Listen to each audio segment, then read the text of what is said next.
reunión. Y es motivo también de alegría para mí que esté sentada entre nosotros Jan Rocha, periodista que hizo el documental por la BBC de Londres sobre la Operación Cóndor, el documental más serio. Yo he hecho muchos documentales sobre la Operación Cóndor en Paraguay, pero Jan Rocha y su equipo hizo el mejor trabajo. Para él, un aplauso.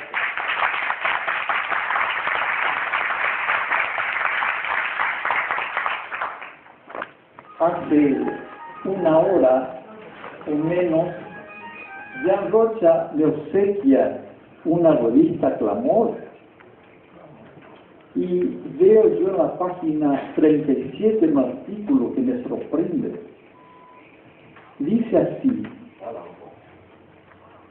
hablando de la base militar norteamericana en Mariscal Figueroa. Esta revista es del año 83 y dice así esta revista Clamor, que nos ofreció recién Jan Rocha.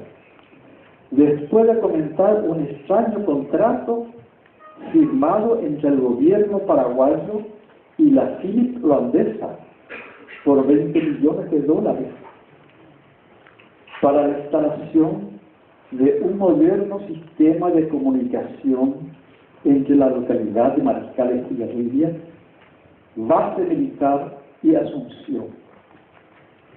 Yo creí que la base militar era una cuestión reciente.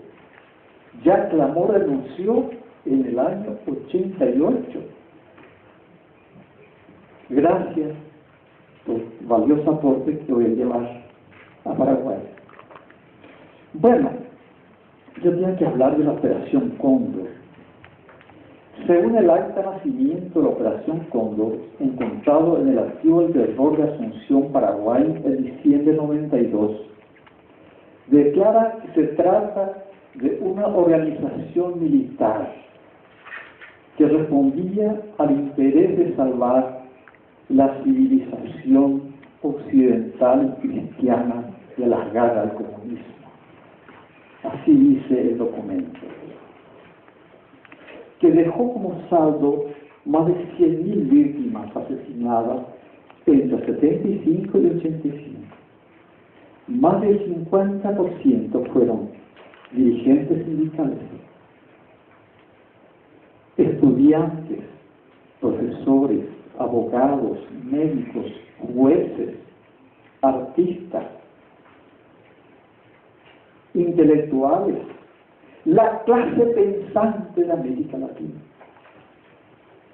La Operación Cóndor fue una conspiración contra la sociedad del conocimiento de América Latina. Por eso hoy, yo no sé cómo será Brasil, ¿verdad? Hoy en Paraguay, como consecuencia del Cóndor, tenemos un parlamento, una asamblea con diputados y senadores corruptos y mediocres. Corruptos y mediocres. Eso es la herencia de la Operación Cóndor.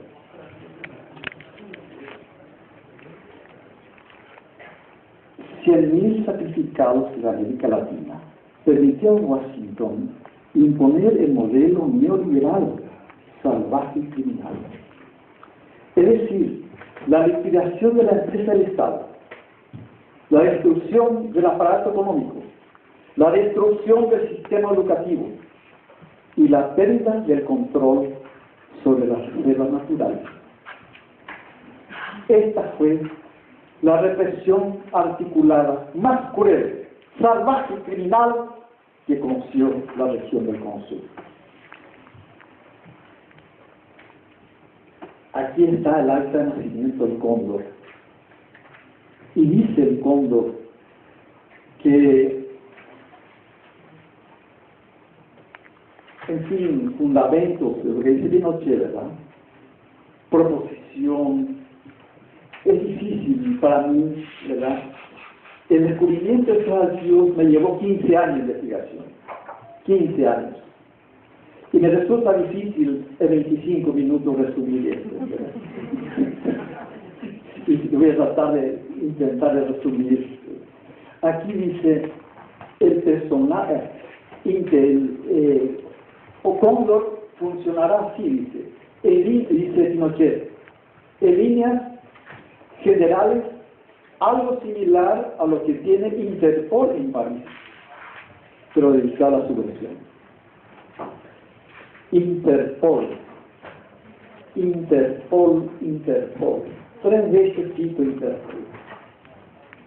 Porque es un aparato que estuvo al servicio del Congo y no se le investiga. Interpol tiene que pedir perdón a América Latina por sus crímenes. Es un aspecto desconocido de esta complicidad con el Congo. En otro pasaje dice: el personal técnico debe tener inmunidad diplomática y estar agregado a su respectiva representación de acuerdo a las normas que le exige cada país.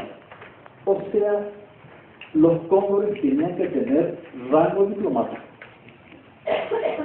Bueno, hasta ahí, ¿verdad? Por el poco tiempo que tenemos.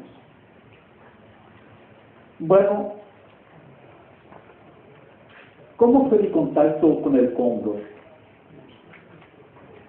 En la década de 60-70 yo fui director de una escuela primaria de Asunción, Paraguay. Y yo era un maestro muy eficiente al sistema. Yo no cuestionaba nada, yo no entendía nada, yo reproducía el sistema. Yo era un buen maestro, era un buen director. Hasta que un día un sacerdote católico, jesuita, de la Universidad Católica, me obsequió un libro de Pablo Freire. Y leí y me gustó. Y le pasé a otro maestro, 7 maestros. Nos reunimos y aplicamos la teoría de Freire, la democracia del aula. Y yo antes no leía los boletines de calificaciones. Yo era tan vago, tan aragán, que mi secretaria ponía el sello en los boletines. Y cuando leí Pablo Freire, comenzó a inquietarme y a leer los boletines. Y un día leo un boletín que dice: un chico de 7 años, sobresaliente conducta mala. Le llamo a la maestra y le pregunto qué pasa con este chico. Y me dice: es muy inteligente, pero muy inquieto. Y molesta mucho la clase. Y yo, influenciado por Freire, comencé a jugar con la palabra. Y le dije: cuando mi hijo está enfermo, está quieto en la cuna, llamo al médico. Cuando el agua se estanca, se pudre, huele mal. Y usted, educadora, quiere convertir un niño inquieto, ¿le parece correcto? Y se levanta ella y se va y me denuncia a la policía por eso. Dijo que yo estaba loco, que estaba leyendo un libro de un comunista, Pablo Freire, loco como yo. Bueno, y así comenzó mi tragedia, ¿verdad? Yo era director y comencé a cambiar, ¿verdad? Después,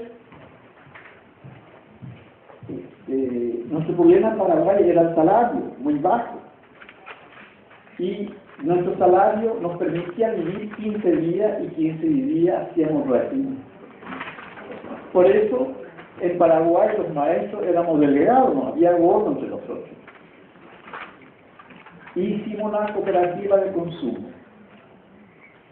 Y en Paraguay solamente se permitía a los alemanes, a la colonia alemana, japonesas, alemanas y ¿cómo se llama esta gente que vagan por el mundo? Menonitas, ¿verdad?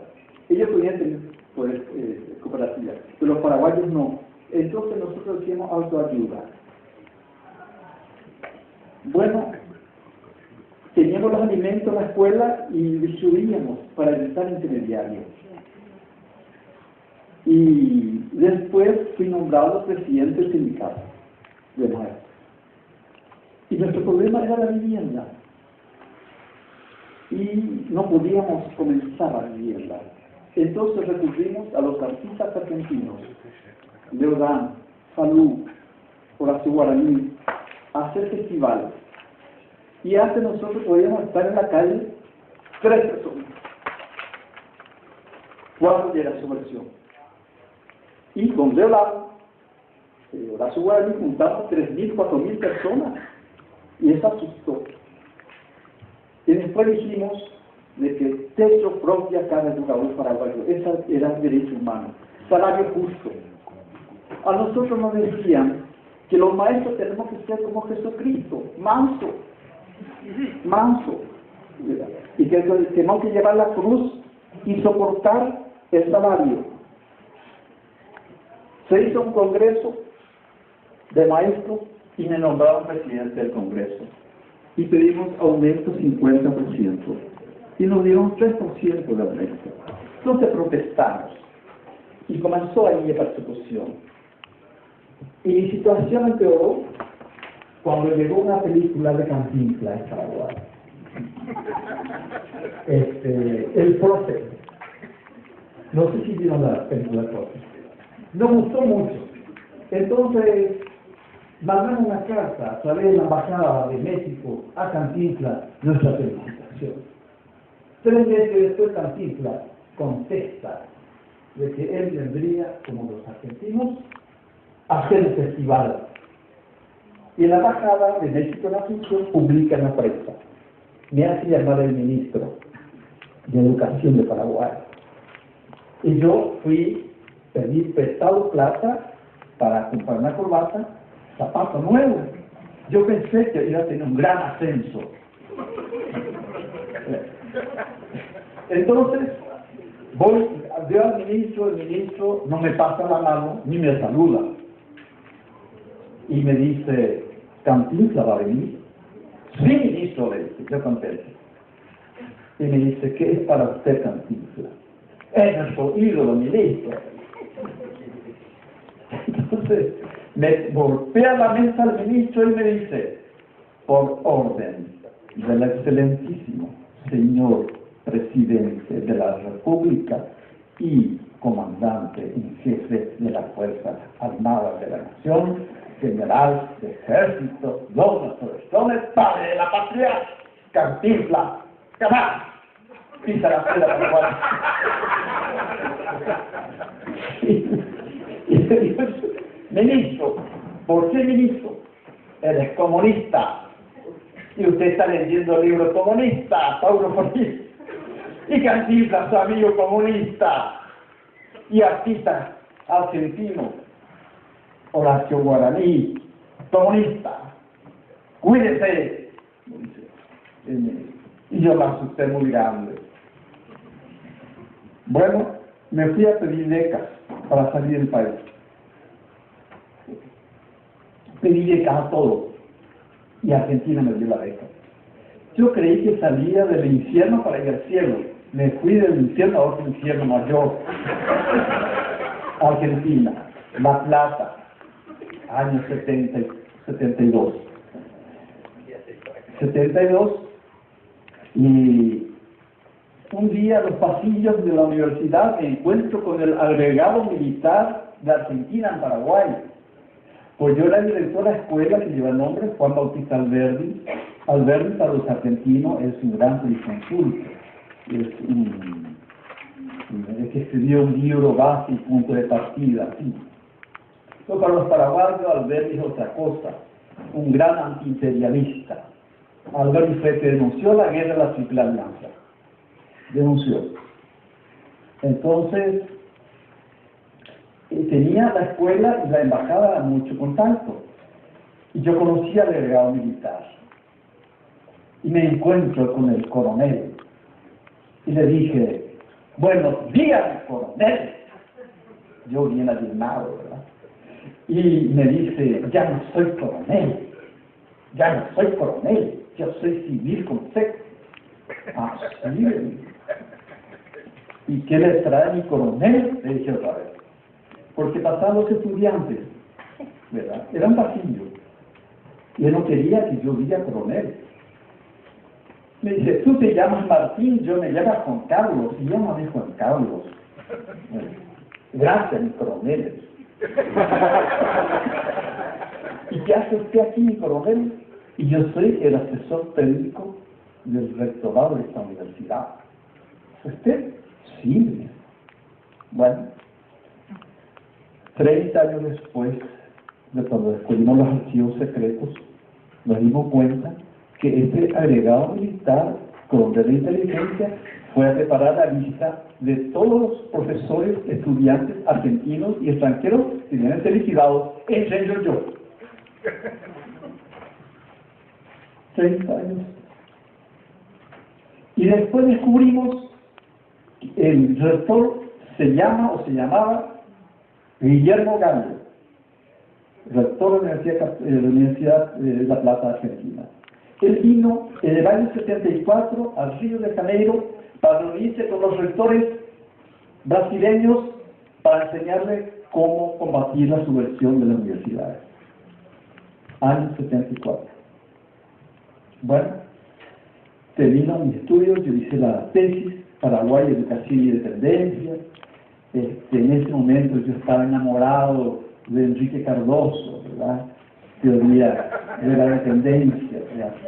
Entonces, yo estaba enamorado de Pablo Freire, Cardoso, etc. Yo hice una ensalada y escribí una tesis, Paraguay, Educación y Dependencia.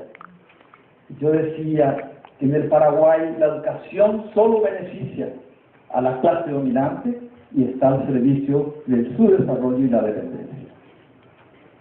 Llego a Asunción, noviembre del 74, fui a la escuela, vivía en la escuela, y viene la policía secreta y me secuestra. Y me lleva adelante un tribunal militar,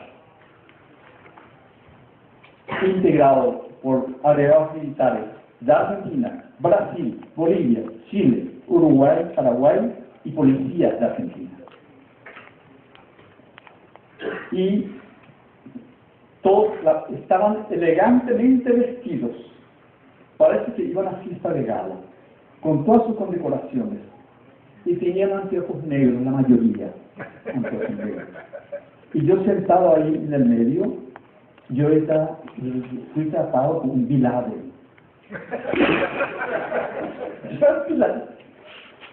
Y ahí se estudia mi caso. Se presenta el libro, mi tesis de la universidad. Se lee mi currículum cooperativista, sinónimo de comunismo, amigo de Freire, socio de Cantinflas. Bueno, ya terminamos. Bueno, entonces me dicen que me califican mi delito como terrorista intelectual. De ahí, terrorista intelectual. De ahí yo paso a cargo del ejército, la policía, ejército. Yo peleaba con ellos, ¿verdad? Y llego a un lugar que se llama Comisaría Primera Interpol. Ustedes recuerdan aquí crear como Interpol. Me llevan a Interpol. Entonces allí en Interpol venían los torturadores a jugar ping-pong y fútbol de salón. Todos los sábados. Nosotros le conocíamos a todos. A diferencia de Argentina, Brasil, Chile, Bolivia, en Paraguay era cara descubierta. No sabíamos los nombres, pues nos conocíamos todos. Hasta que un día cae prisionero un comisario. ¿Por qué? Porque su hijo también era estudiante de La Plata. Y su hijo integró el censo de estudiantes de La Plata. Y fue considerado, por hecho de integrar el censo de estudiantes de La Plata, subversivo, terrorista. Y por no haber relatado a su hijo, le meten con nosotros. Y venían los torturadores y nosotros le mirábamos. Y yo le decía, ¿cómo se llama aquel? ¿Cómo aquel? ¿Cómo aquel? Y él sabía todos los nombres. Inclusive me dice el nombre del coronel chileno que me torturó. Jorge Teiza López, coronel de la Fuerza Aérea. Después me tortura un argentino. Después supimos su nombre, Héctor García Rey, jefe de policía de Córdoba. Sabía todo, sabía mucho. Y yo quería saber dos cosas. Primero, cómo murió mi esposa. Segundo, por qué mi país, las torturas militares, la Argentina, Brasil, Chile, Uruguay, Bolivia. ¿Por qué mi país? Y me dijo el comisario, estamos en la guerra del Cóndor. Y el Cóndor se oficializó en noviembre-diciembre del 75. Y en mayo fue esta conversación con este comisario. Como él sabía todo, me dijo, estamos en la guerra del Cóndor. Y le dije, eso, el bicho que vuela, no, me dice, sino el que encontrará. Mayo del 75. Fue la primera vez que la entraña del Cóndor supe la existencia del Cóndor. Y un día, yo quería saber cómo murió mi esposa. Yo le insistía, me daba los nombres, sabía mucho. ¿Quién era ese comisario? Era un funcionario de telecomunicaciones de la policía. Yo recibía todos los telex y sabía todo. Un día sábado, él no quería hablar y me dice, Martín Almada, si tú sales vivo de aquí, lo que tienes que hacer es leer la revista policial del Paraguay. Ahí está todo. La historia del Cóndor. ¿Qué es eso, comisario? Y me dice, es la información que distribuimos entre el gobierno, funcionario del gobierno. Ahí está todo. Y yo guardé eso en mi cabeza. La revista policial. Bueno, después, castigado, pues estamos 46 prisioneros, y yo con mi Pablo Freire, había 30 campesinos analfabetos, yo comencé a alfabetizar, entonces estaba diciendo que estaba haciendo proselitismo marxista-leninista, y me tiran en una celda de sepulcro de los vivos con el Comité Central del Partido Comunista Paraguayo. Yo nunca fui comunista, nunca fui anticomunista, yo era reformista. Yo quería mejorar el salario de los docentes, nada más. Y ahí me encuentro con un argentino Santucho, Mario Latino Santucho. Y Santucho me habla por segunda vez del Cóndor. Santucho cayó con un chileno, Jorge Fuente Alarcón. Y me cuenta él cómo cayó y cómo fue sometido a un tribunal militar, como yo. Después, castigado, me envían al campo de concentración. Y allí estamos todos, más de 400 personas. ¿Verdad?